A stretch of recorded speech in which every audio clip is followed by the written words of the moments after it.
Hi friends, welcome to my dreams world. Hari Sanjay దగ్గర, sir మీరేంటో చూశాక నాకు భలే నచ్చేశారు. ఎందుకు సార్ మా మేడంని 4 సంవత్సరాలు వదిలేశారు అని అడిగాడు భయపడుతూ. అతను అడిగిన క్వశ్చన్కి సంజయ్ నవ్వాడు. కారు రివర్స్ చేసి మాస్క్ తీసి మిర్రర్లో చూస్తూనే క్రాఫ్ట్ సరిచేసి గేర్ మారుస్తూ 4 సంవత్సరాలు ఎందుకు వదిలేశాను అనే కదా అడిగా. అయ్యో అలా అని కాదు సార్, నా ఉద్దేశం మేడం అంటే ఇంత ప్రేమ ఉన్న మీరు 4 సంవత్సరాలు ఎలా వదిలి ఉండగలిగారో అని అంటూ ఆగాడు. సంజయ్ హరి భుజంపై చరిచి నేనేమీ వదల్లేదే అన్నాడు. హరి అర్థం కానట్లు చూశాడు. పిఏ బాబు, నీకు ఇంకా పెళ్ళి కాలేదు కదా? లేదు సార్ అని సిగ్గుపడుతున్నాడు. బాబు విశ్వాసం, సిగ్గుపడటం లేడీస్ జన్మ హక్కు. ఏంటి ఆ సిగ్గుని ఎంజాయ్ చేయటమే మగ జెంట్స్ పని. సరే, లవ్ గివ్ లాంటి వేషాలేమైనా అని అడిగాడు రోడ్డు చూస్తూ డ్రైవ్ చేస్తూ. లేదు సార్. అయితే ఓ పని చేయి, అర్జెంటుగా మీ ఇంట్లో ఓ మంచి సంబంధం చూడమను, పెళ్లి చేసుకో. అప్పుడు చూడు లైఫ్ భార్య వచ్చాక ఎలా ఉంటుందో నీకే తెలుస్తుంది. వాళ్ళ ప్రేమ, కోపం, అలక, బాధ, సంతోషం అన్నింటికి మనమే కారణమంటారు. ఈ లేడీస్ ఉన్నారే, ప్రేమిస్తే ప్రాణం ఇస్తారు, నెత్తిన పెట్టుకుంటారు, చిన్న తప్పు చేస్తే చెడుగుడు ఆడేస్తారు. అయితే మీ మేడం చూపించిన ప్రేమే నేను ఎప్పటికీ తనని వదలనంతగా చేసింది. ఇదంతా నీకు పెళ్ళయ్యాక తెలుస్తుంది. సార్, మేడంకి మీరంటే ప్రాణం సార్. ఆహా, నీకెలా తెలుసు? ఆ రోజు స్వాతి మేడం ఇంట్లో గొడవ అయ్యి మీరు వెళ్ళాకే తెలిసింది సార్ మీరు మా మేడం హస్బెండ్ అని. ఆ తర్వాత ఆఫీస్కి వెళ్ళినప్పుడు మేడం ల్యాపీలో ఏదో ప్రాబ్లం వచ్చింది. యాక్చువల్లీ నేను ఎప్పుడు చూడలేదు. ఆ రోజు ప్రాబ్లం సాల్వ్ అయ్యాక రీస్టార్ట్ చేస్తుంటే నేను షాక్ అయ్యాను సార్. వాల్పేపర్ మీ ఫోటో, అది పెళ్ళి ఫోటో. అప్పుడు అర్థమైంది సార్. ఏంటి, వాల్పేపర్లో పెళ్ళి ఫోటో పెడితే భార్యకి భర్త అంటే ప్రాణమనా? ఊరుకోవయ్యా, ఏం మాట్లాడుతున్నావు? ఫోటో ఫోన్లో కాదు, ఇక్కడ ఉండాలి అంటూ గుండె చూపించాడు. కరెక్టే అనుకున్నాడు హరి. అది సరే, నిన్న శ్యామ్ సంగతి చెప్తూ ఏదో స్టోరీ అన్నావు, అంత ఉందేంటి? ఆయన గారి మీద స్టోరీ రాయించుకునేంత సీన్? హరి నవ్వుతూ అదేం లేదు సార్, నేనేదో క్యాజువల్గా అన్నాను. సంజయ్ కారు సైడ్ తీసుకుని రా టీ తాగుతూ ఆ శ్యామ్ని నంచుకుందాం అని కారు దిగాడు. హరి దిగి చూశాడు. సంజయ్ క్యారవెన్ పక్కనే కారు ఆపాడు. మనోడు హరి భుజం మీద చెయ్యి వేసి తీసుకెళ్ళాడు విజిలేస్తూ. అంతే, హరి డమాల్. టీ తాగుతూ నేను ఈ సంవత్సరంతో 3 సంవత్సరాలు అయ్యింది సార్ మేడం దగ్గర చేరి. సంజయ్ టీ ఆస్వాదిస్తూ ఓహో అనగానే అప్పటికే సంయు గ్రూప్ ఆఫ్ కంపెనీస్ ఎస్టాబ్లిష్ అవుతూ ఉంది. నేను చేరాక మేడంని చూసి చాలా ఇన్స్పైర్ అయ్యాను సార్. ఎంత కోపం వచ్చినా బ్యాలెన్స్డ్గా ఉండేవారు. ఎందుకు ఉండరు? తన కోపం అంతా నా మీద చూపించేగా దూరం అయ్యింది. ఇంకెక్కడ మిగిలింది కోపం? చాలా కష్టపడేవాళ్ళు సార్. ఇండియాలో డ్యాన్స్ పైన పట్టు ఉన్న వారిని అందరినీ ఒక దగ్గరికి చేర్చి డ్యాన్స్ క్లాస్ వాళ్ళకి తనీగా స్టార్ట్ చేసి ఫ్రీగా ట్రైనింగ్ ఇచ్చి వాళ్ళ టాలెంట్ని అందరికీ చూపించాలి అనేదే మేడం గారి కోరిక.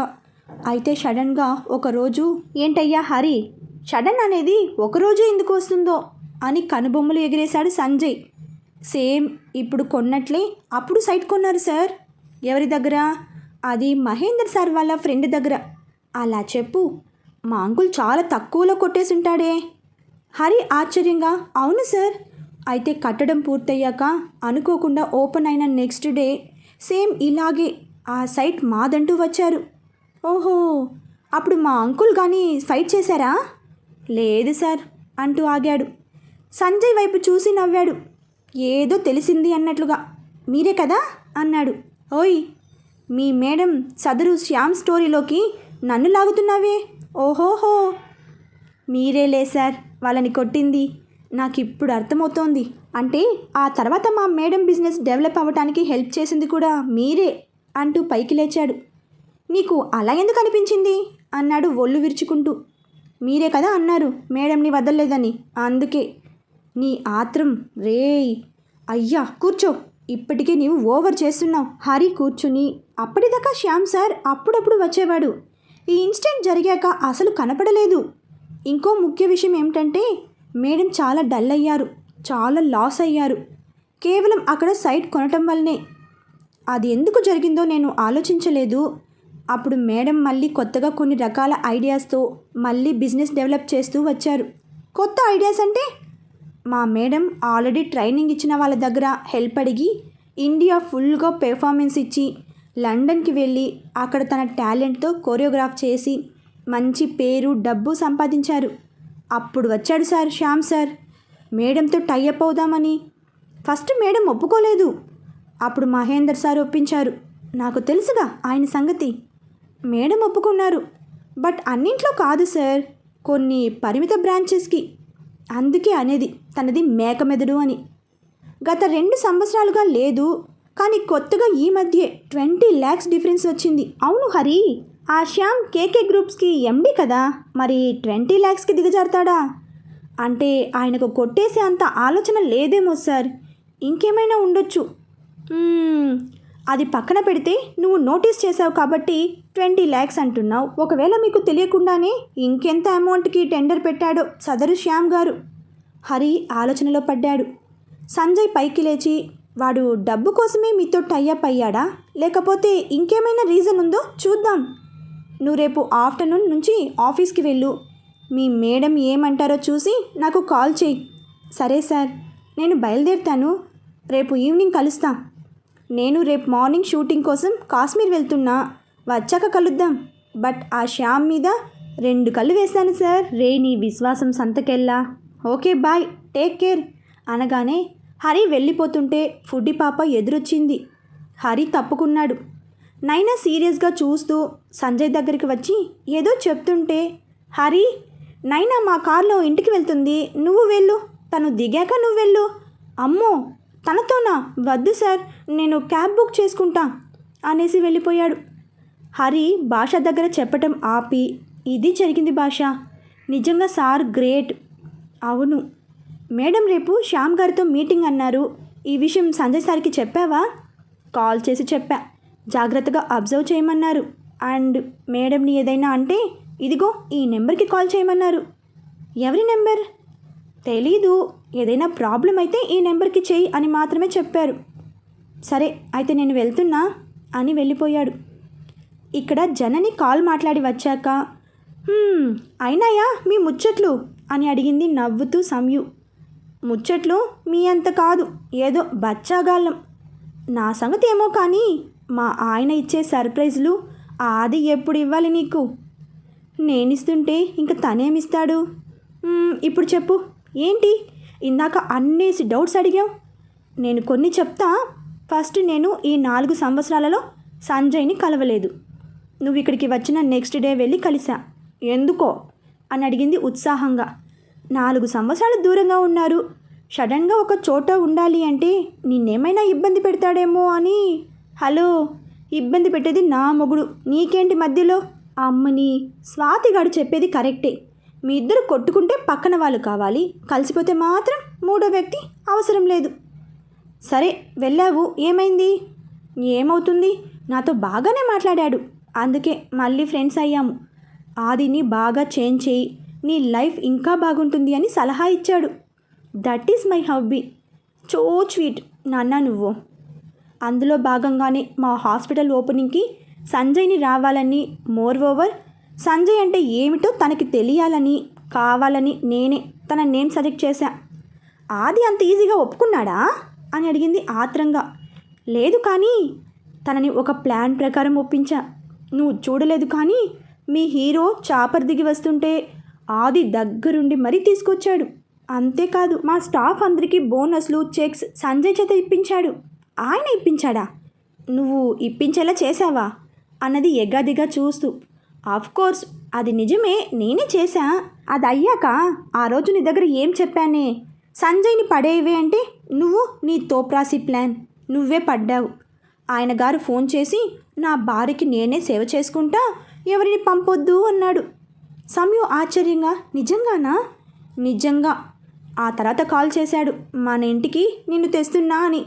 నేను ఎందుకు అని అడిగితే, నా డార్లింగ్ని ఒక చోటుకు తీసుకెళ్ళాలి, ఈలోపు కాస్త ఎంటర్టైన్మెంట్ కావాలి, సో అందుకేనా అందరూ రెడీ అయ్యారు అని అడిగింది నవ్వుతూ. "ఆ, అమ్మకి కార్తిక్కి నేనే చెప్పాలే సంజయ్ గురించి." అలా అందరూ కనెక్ట్ అయ్యారు. అది జరిగింది. ఇంకేమైనా డౌట్స్ ఉన్నాయా? జనని, ఆ రోజు ప్రియాని సంజయ్ కారులో చూసా. ఆ విషయం సంజయ్కి కూడా తెలియదు నేను చెప్తే కానీ. సంజయ్ ఏమో తనతో కాంటాక్ట్లో లేను అంటాడు. తన ఫోన్లో కూడా ఆ దెయ్యం ఫోన్ నెంబర్ లేదు. చూశాను. ఓహో, ఓకే ఓకే, నీ ప్లాన్ రివర్స్ అయ్యి నువ్వు పడ్డావే. ఆ రోజు ఫోన్ అయితే చూసావు, పాస్వర్డ్ ఏంటో అని అడిగింది నవ్వుతూ. ఏమి అనుకోకు, అది మా పర్సనల్ అన్నది నవ్వుకుంటూ. అబ్బో, అయితే వద్దులే. ప్రియా సంగతి ఏం తెలిచావు? నాకు అదే అర్థం కావటం లేదు. ఈ విషయం ఒక్కటే నన్ను డిస్టర్బ్ చేస్తోంది. అసలు తను సంజయ్ కారులో ఎలా, అది కూడా సంజయ్కి తెలియకుండా. ఆ విషయం తెలుసుదామనే ఆ రోజు మనం హెల్ప్ చేశాం చూడు సందీప్ గారు, నువ్వు హార్ట్ ఆపరేషన్ చేసి కాపాడావు. ఆయన మిసెస్కి కాల్ చేశా. ఓహో అవునవును, ఆమె డిపార్ట్మెంట్ కదా. ఆ డీటెయిల్స్ సంజయ్ పర్మిషన్తో నాకు ఇచ్చారు. కోర్స్ ఆమెకు తెలియదు కదా మా రిలేషన్. పోనీ సంజయ్ని కనుక్కోమను, తన స్టైల్లో ఎంక్వైరీ చేసి అరగంటలో చెప్తాడు. తను ఆ మాటే అన్నాడు, బట్ నేనే రిజెక్ట్ చేశాను. అదేంటి, ఎందుకు వద్దన్నావు? ఇది ఒక్కటే తేలితే నువ్వు ఫుల్ హ్యాపీ కదా. అవుననుకో, కానీ నాకు ఒక డౌట్ వచ్చింది. అసలు నేను ఆ రోజు ఇక్కడికి వచ్చే టైంకే ప్రియా ఎందుకు కిస్ చేయాలి? అందుకు ముందు చేయొచ్చు కదా. అమ్మయ్యా, మన పాపకి అసలు పాయింట్ ఇప్పుడు తట్టింది. పోనీ సంజయ్ మీద ఉన్న క్రష్తో అనుకుంటే మేము విడిపోయాక తను ఎలాగైనా సంజయ్కి దగ్గర అవ్వచ్చు. అది జరగలేదు. మరి హాస్పిటల్ నుంచి డిశ్చార్జ్ అయ్యాక నువ్వు ఇక్కడికి వస్తే మళ్ళీ రోడ్డు మీద హక్ చేసుకుందని చెప్పావు. ఆడిటోరియంలో కూడా వాళ్ళ క్లోజ్నెస్ చూసేగా మళ్ళీ మీ ఇద్దరు గొడవ పడ్డారు అని అడిగింది జనని. ఇక్కడ కూడా కరెక్ట్గా నేను వచ్చే టైంకి తను ఎలా వచ్చింది అంటే ఎవరో తనకు నేను వస్తున్నా అని ముందే ఇన్ఫర్మేషన్ ఇచ్చారు. గుడ్, మరి ఎవరై ఉంటారు? మీ ఇద్దరూ కలిసి ఉండటం ఇష్టం లేని వాళ్ళు. ఆఫ్కోర్స్ కళ్యాణ్ అయి ఉండొచ్చుగా. కళ్యాణ్నా? వాడప్పుడు ఎంటెక్ చేస్తూ ముంబైలో ఉన్నాడు కదా. కళ్యాణ్కి ఇంకెవరైనా హెల్ప్ చేశారేమో. మేబీ. ఆది ఏమో సమయు. ఓయ్, నీ ఉడ్బీకి ఏం లాభం? అయినా అప్పటికే ఆయన గారు తమరికి ప్రపోజ్ చేశాడు, నువ్వు హోల్డ్లో పెట్టావు. అంటే తన లవర్ ఫ్రెండ్ లైఫ్ని ఎందుకు అని ఆగి, జనని సంజయ్ కోసం అలా చేసుంటాడా? ఏమో, అయ్యుండొచ్చు. అయినా ప్రియా సంగతి డైరెక్ట్గా ఆదినే అడుగు, తన ఫ్రెండే కదా. నాకు ఆ ఆలోచన వచ్చింది, కానీ మీ ఇద్దరు కాబోయే భార్యాభర్తలు. ఇప్పుడు నేను గొడవ పడితే ఆ ఎఫెక్ట్ నీ ఫ్యూచర్ మీద పడుతుందని ఆగాను. నీ గతం క్లియర్ అయ్యి నువ్వు సంజయ్తో ప్రజెంట్ కలిసి ఫ్యూచర్ సెట్ అయితేనే నా పెళ్ళి. ఆ విషయం ఆల్రెడీ ఆదికి చెప్పాను అన్నది సీరియస్గా. జనని, నా కోసం? నీ కోసం, ఇంకా సంజయ్ కోసం కూడా. నువ్వు ఎంతో, సంజయ్ కూడా అంతే నాకు. అసలు నువ్వంటే తన లైఫ్ పార్ట్నర్, ఏవో గొడవలు అపార్థాలు విడిపోయారు. నేను తనని చూసినప్పటి నుంచి సంజయ్ గురించి తప్పుగా తలుచుకున్నప్పుడెల్లా చాలా ఎంబారసింగ్గా ఉంటుంది. చెప్పాలంటే ఆ రోజు సంజయ్ లేకపోతే నేను కాలేజీ మానేసేదాన్నేమో. నాకు ఈ లైఫ్ ఇలా ఉండేది కాదు. ఇప్పుడు నేను ఒక పెద్ద హార్ట్ స్పెషలిస్ట్గా ఉండి ఎంతోమందికి నా చేతనైనంత ట్రీట్మెంట్ చేస్తున్నాను. అంటే దానికి కారణం సంజయ్నే. అందుకే తన కోసం ఏదైనా చేస్తా. సమయు లేచి వచ్చి జననిని హక్ చేసుకుంది. థ్యాంక్ యూ జనని అన్నది సంతోషంగా. జనని తనని వదిలి, ఇప్పుడు చెప్పు, కలుస్తావా ఆదిని? కానీ రేపు శ్యామ్ వాళ్ళతో మీటింగ్ అయ్యాకే ఏదైనా. అసలు ఏంటో సంజయ్కి దగ్గర అవుతుంటే ఏదో ప్రాబ్లం వస్తూనే ఉంది. సంజయ్ ఉండగా నీకు ప్రాబ్లం నీకే తెలుస్తుందిలే. అవును సమయు, ఏంటి శ్యామ్ ఏం చేశాడు? అదే రేపు క్లియర్ చేస్తా. సరే జనని, ఇంకా పడుకో, గుడ్ నైట్ అన్నది. సరే గుడ్ నైట్ అని పడుకుంది. సమయు ఫోన్ చూసేసరికి వాట్సాప్లో ఫొటోస్ ఫ్రమ్ సంజయ్, ఐలాండ్లో దిగినవి.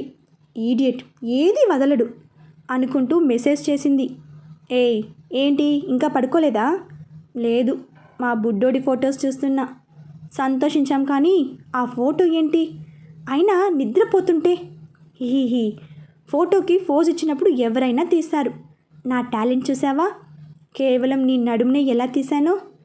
సమయు ఏం రిప్లై ఇవ్వలేదు. సంజయ్ కాల్ చేశాడు. సమయు ఫోన్ తీసుకుని బాల్కనీలోకి వెళ్ళింది. ఏంటి, నువ్వు ఇంకా పడుకోలేదా? ఆ జున్ను సోది చెప్తుందా? ఓయ్, అదేమో నువ్వు చెప్పావని వస్తే తననే అంటున్నావు.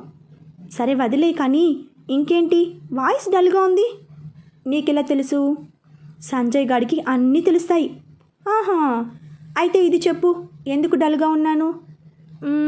ప్రాజెక్ట్ స్టార్ట్ చేసి ఆపాడు. ఒకసారి అనుకున్న తర్వాత సక్సెస్ఫుల్గా కంప్లీట్ చేయాలి, మధ్యలో వదిలేసి కాశ్మీర్ వెళ్ళాడు. ఇలా అయితే నా బేబీ ఎప్పుడు వస్తుంది? మళ్ళీ ఇంకెన్ని ప్రాజెక్ట్ చేయాలో అనే కదా. చిచి, ఎప్పుడు అదేనా? నాకైతే కాదమ్మా, నీకైతే ఏమో. ఆహా, అది కాదు నాన్న, అసలు ఆ విషయం మర్చిపోయా. అసలు ప్రాబ్లం ఏంటంటే అర్థమైంది. మీ బిజినెస్లో ఏదో ప్రాబ్లం.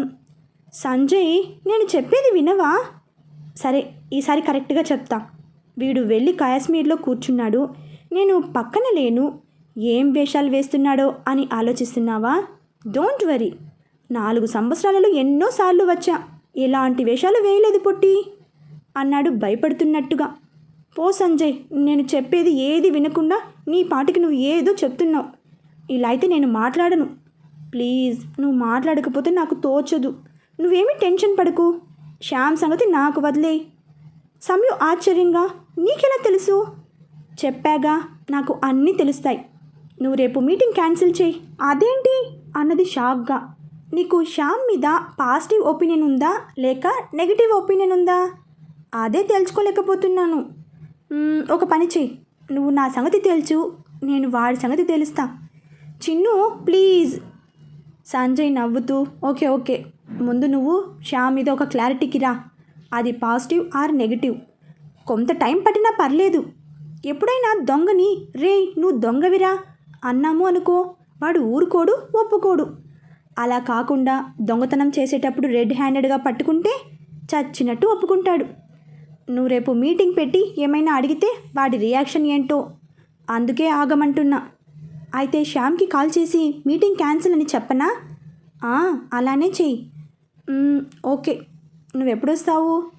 ఇక్కడ అనుకున్న షెడ్యూల్స్ కంప్లీట్ అవ్వగానే వస్తా. నువ్వు ఎక్కువ ఆలోచించకు పొట్టి, నేను చూసుకుంటా, సరేనా? I hate you but I love you రా బుడ్డి. ఇంకేంటి, ఇంక పడుకో. నువ్వు నన్ను ముందులాగా ఇప్పుడు లవ్ చేయట్లేదు అన్నాడు గారాలు పోతూ. నీకొకటి చెప్తా, దేనికైనా టైం రావాలి. ఇప్పుడు నీ టైం కాబట్టి నీకు అలా అనిపిస్తోంది. నాకు వస్తుంది, అప్పుడు తెలుస్తుంది ఎవరి ప్రేమ ఎక్కువో. చూద్దాం చూద్దాం. సరే, ఇంకా బజ్జో, బాయ్ అని కాల్ కట్ చేశాడు. నెక్స్ట్ డే మార్నింగ్ సంయు శ్యామ్కి కాల్ చేసింది. Hi Samyu, how are you? నేనే చేద్దాం అనుకుంటున్నా, నువ్వే చేసావు. ఐఎమ్ సారీ శ్యామ్, నిన్న ఏదో చిరాగ్గా ఉండి నీ మీద అరిచేశాను. నీకు హెల్త్ పూర్తిగా తగ్గాకే కలుద్దాం. సంయు, ఆర్ యూ ఓకే? ఏమైనా ప్రాబ్లమా? అదేం లేదు శ్యామ్, ఉంటా, బాయ్ అంటూ కాల్ కట్ చేసింది. హరికి కాల్ చేశాడు Sanjay. Good morning sir. Hari, నేను బాగా ఆలోచించి మీటింగ్ క్యాన్సిల్ చేయమన్నాను. నువ్వైతే అన్నీ ఒకసారి అబ్జర్వ్ చేయి. ఓకే సార్ అని కాల్ కట్ చేశాడు. ఇక్కడ స్వాతి కళ్యాణ్కి కాల్ చేసింది.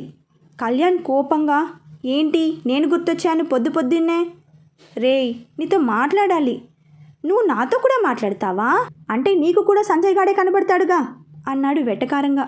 కళ్యాణ్, నాకు 3 కనబడతారు, కాకపోతే వాళ్ళిద్దరు దగ్గరగా, నువ్వు కొంచెం దూరంగా, అంతే తేడా. చూసావా, నువ్వే అన్నావు దూరం అని. ఇంకెందుకు దూరంగా ఉన్న వాళ్ళతో మాట్లాడటం? నిన్ను దగ్గర చేసుకోవటానికి నాకు అవసరం లేదు, నాకుంది. నాకే కాదు, వస్తే నీకే తెలుస్తుంది. కానీ కళ్యాణ్, నేనైతే మాట్లాడతాను. సంజయ్ గారు వస్తే మాత్రం కొట్టి మాట్లాడతాడు. ఏది బెస్టో ఆలోచించుకో. ఏంటి, ఇలా బెదిరించమన్నాడా? వాడు ఒకటే చెప్పాడు. అది ఏంటో నేను కలిసి చెప్తా. ఇంకో 6 గంటలో మీ ఇంటికి వస్తున్నా అని కాల్ కట్ చేసింది. 6 గంటలో స్వాతి కళ్యాణ్ ఇంటికి వెళ్ళింది. కళ్యాణ్ వాళ్ళ పేరెంట్స్ని పలకరించి కళ్యాణ్ రూమ్కి వెళ్ళింది. స్వాతిని చూడగానే కళ్యాణ్ మొహం మార్చేశాడు. రే కళ్యాణ్, డైరెక్ట్గా ఎగ్గు పగలు కొట్టి ఆమ్లెట్ వేయొచ్చు నీ మొహం మీద, వితౌట్ ఫైర్. నీకు వెట్టకారాలు ఎక్కువైనాయి, కొంచెం తగ్గించుకో. కాదురా, ఉపకారాలు ఎక్కువైనాయి అన్నది అక్కడున్న సోఫాలో సెటిల్ అయి. ఎందుకు వచ్చావు? చెప్పాగా, నిన్ను దగ్గర చేసుకుందామని. వాడు ఉండగా నేను నీకు సంయుకి దగ్గర ఎలా అవుతాను? నిజమేరా, నువ్వు సంయుకి దగ్గర అవ్వాలి. చిన్ననాటి ఫ్రెండా? నేను తనని అలా అనుకోవడం ఎప్పుడో మానేశా. మరి ఎలా అనుకుంటావు పెళ్ళైన అమ్మాయిని? నీకు మైండ్ దొబ్బింది. పరాయి వాళ్ళ భార్యని చూస్తే చెల్లెలుగా చూడాలి. పోనీ తను నీ ఫ్రెండ్ కాబట్టి ఫ్రెండ్గా చూడాలి. నీ బుద్ధి ఇలా వంకరగా ఏడ్చింది కాబట్టే సంజయ్ గాడు వాయించాడు.